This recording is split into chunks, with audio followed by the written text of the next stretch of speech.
Team Cherry is back. The beloved Hollow Knight is finally getting its sequel, Hollow Knight Silksong. Now, as hype and exciting that is, I wanted to talk about the impacts that such a game could have on the gaming landscape. Because these AAA games are having massive budgets, and seeing how that changes the game for the budgets, the developers, and the big brands, and how that changes up the recipe for success in the modern world. Team Cherry, the developers of Hollow Knight, released it for just $15 and made such a riveting impact on the indie and Metroidvania genres that it busted into the mainstream spotlight and became one of the titles people really look for depth, gameplay, and replayability. Just like Team Cherry, there have been other small developers putting out incredible games. Clair Obscur comes to mind when I say this. That game with a cheaper price tag, a small team of around 30 people, and it is better. Not on par, it is better than most AAA titles got since fucking 2015 probably. And as $100 games are now hitting our shelves, we've been priced out of our own AAA games. And to me, that's okay, because the passion and love for the games is still burning, and people are still making incredible games, and they're still getting in the kitchen, and it's alright. We're gonna survive, because there is no downside to opting to buy these cheaper passion projects.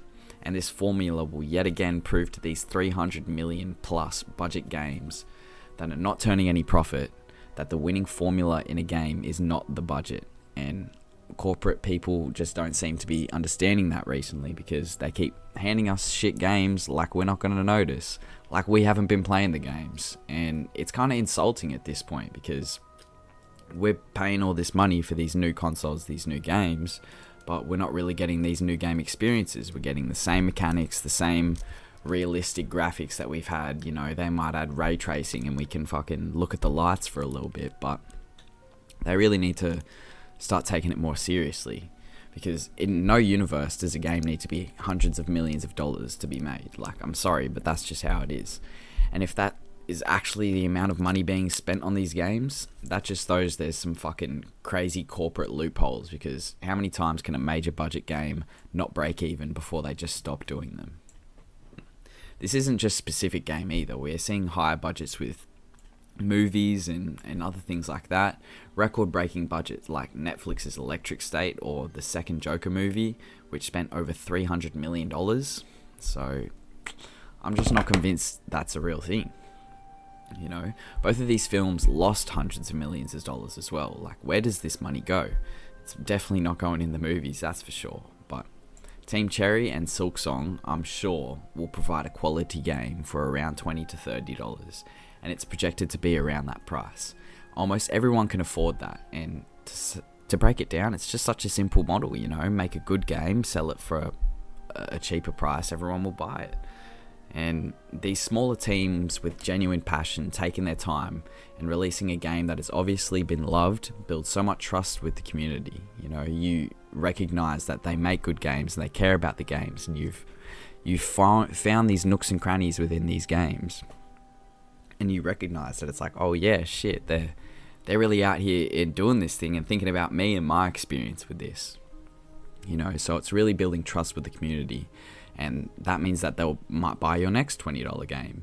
This price tag makes it so accessible to almost everyone, and promotes you to then tell your friends and family, because they can easily access it.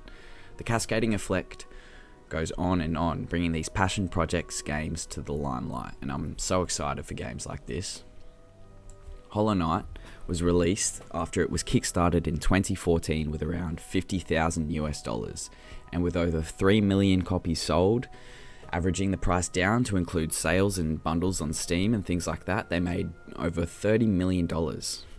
How is that not insane to see at your corporate board meeting or wherever the fuck these old sad vampires are meeting, to see that a game with only a 50 grand kickstart not only is outselling your game, but has a crazy, ridiculous profit margin? You must just be sitting there fuck man, what are we doing here? You've got the best game developers in the world, and you can't seem to get it together. I could feel like I could explain that to a 6-year-old and they'd be like, yeah, damn, they wasting their money out here.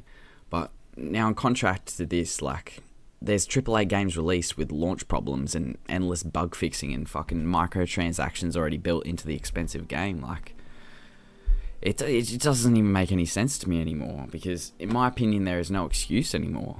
the irresponsibility of these larger companies show with their time and their money, just how the consumer, it just doesn't seem like they're being honest with us, and they don't care about the average gaming experience, But it really is my hope that games like Silksong will break the internet and break the shitty mold that has been made up.